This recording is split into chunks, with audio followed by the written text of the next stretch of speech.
পরশুরাম জুতোর খাম থেকে বন্দুকটা নিয়ে নেয়। বলছে আজকে কিছু একটা ঘটতে পারে, আগে থেকে সতর্ক থাকা ভালো। তারপর সে বলরামকে ফোন করে বলছে যে আজকে আমাদের উপর হামলা হতে পারে, নয় তটিনী টার্গেট হবে, না হলে তটিনী কাউকে টার্গেট করবে। পরশুরাম বলছে ঠিক আছে, তোদেরকে লাগতে হতে পারে, ফোন করলে চলে আসিস। বলরাম তখন বলছে কি হচ্ছে বলতো, আমি কিছুই বুঝতে পারছি না, তুই কি করতে চাইছিস? পরশুরাম বলছে আমিও তো কিছু বুঝতে পারছি না, আমার মতো একটা পাকা মাথার লোক তটিনীকে বুঝতে পারছে না। এদিকে সত্যজিৎ মুখার্জিকে বলছে নিজের মেয়েকে নিয়ে এত বড় একটা মিথ্যে কথা না বললেই তুমি পারতে। জিৎ মুখার্জি তখন বলছে তুমি এটা কি বলছো দাদা, এটা না করলে কিছুতেই কবিরকে বাঁচাতে পারতাম না। সত্যজিৎ মুখার্জি তখন বলছে আরাধ্যা এটাতে সায় দিল। তখন জিৎ মুখার্জি বলছে হ্যাঁ, আরাধ্যা সায় দিল তো, কারণ ও কবিরকে ভালোবাসে। সমস্ত কেস চলাকালীন ও কবিরকে বিয়ে করলো, কর্ণ চ্যাটার্জি অমর থাকাকালীন ও গিয়ে ওদের বাড়িতে থাকলো। ও কবিরকে ভীষণ ভালোবাসে, তাই জন্য এত কিছু করেছে। সত্যজিৎ মুখার্জি বলছে আমরা ভুল করতে করতে যেন কোথায় তলিয়ে যাচ্ছি। একটা সময় আমি হাত বাড়াচ্ছি, আমার হাতটা কেউ ধরো, কিন্তু না, কেউ আমার হাতটা ধরছে না। জিৎ মুখার্জি বলছে তুমি এমন কেন করছো দাদা, কি হয়েছে তোমার? সত্যজিৎ মুখার্জি বলছে আমি বুঝতেই পারছি না কোনটা ঠিক করছি কোনটা ভুল করছি। সত্যজিৎ মুখার্জি বলছে তোমরা হয়তো বুঝতে পারছো না, এই কেসটা অনেক উঁচু মহলে চলে গেছে, আর সেই এজেন্সির কেউ না কেউ যুক্ত আছে যে আমাদের উপর সবসময় নজর রাখছে।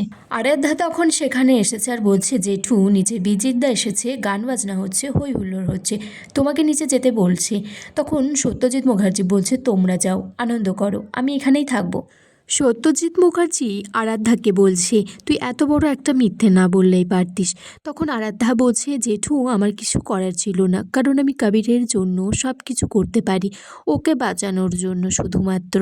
সত্যজিৎ মুখার্জি বলছে ভুলের করতে করতে ভুলের পাহাড় জমে গেছে, জানি না এটা কবে শেষ হবে।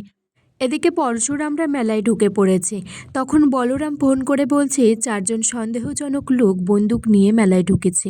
তখন পরশুরাম বলছে ঠিক আছে, নজর রাখ তুই। এদিকে একজন গুন্ডা এসেছে। তখন পরশুরাম তটিনীকে বলছে দাঁড়াও, কাছে দূরে একটু রেস্টুরেন্ট থেকে খাবার নিয়ে আসি বাচ্চাদের জন্য। তটিনী তারপর তিনজন গুন্ডাকে মেরে সইয়ে দেয়। এদিকে পরশুরাম একজনকে গুলি করে। তখন বলরাম এসে সেই একটা বডিকে সরিয়ে ফেলে। বলরাম তারপর পরশুরামকে বলছে যে তিনটে বডিকে খুঁজে পাওয়া যাচ্ছে না যেগুলো তটিনী মেরেছিল। তখন পরশুরাম বলছে তটিনী কোনো র্যাকেটের সাথে বোধহয় যুক্ত আছে। বলরাম তখন বলছে হতে তো পারে কোনো বড় এজেন্সির সাথে, চল হেড টেল করি। একটা পয়সা দিয়ে বলছে টেল হলে এজেন্সি আর হেড হলে কোনো বড় র্যাকেট। তখন ভিড় থেকে লোকজন ধাক্কাধাক্কি দিয়ে পয়সাটাকেই ফেলে দেয়। পরশুরাম বলছে এখন হেড টেল না করে চল আমরা লাট্টু পিকু আর তটিনীকে খুঁজি। তারপর পরশুরাম খাবার নিয়ে পৌঁছে যায় তটিনীদের কাছে। লাট্টু পিকু বলছে এতে কি আছে পা? পরশুরাম বলছে এতে ফিশ কাবাব আর চিকেন তন্দুরি আছে। তটিনী তারপর খেয়াল করে পরশুরামের দাড়িতে সেই সান্তার সাদা রঙের পশমগুলো লেগে আছে।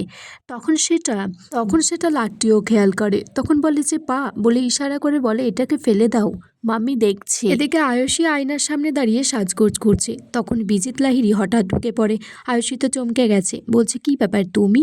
তখন বলছে হ্যাঁ, আমি তো ডাকাতের মতো চলে এলাম, আর ডাকাত হয়ে তোমাকে তুলে নিয়ে যাব, ফিরিয়েও দেব না।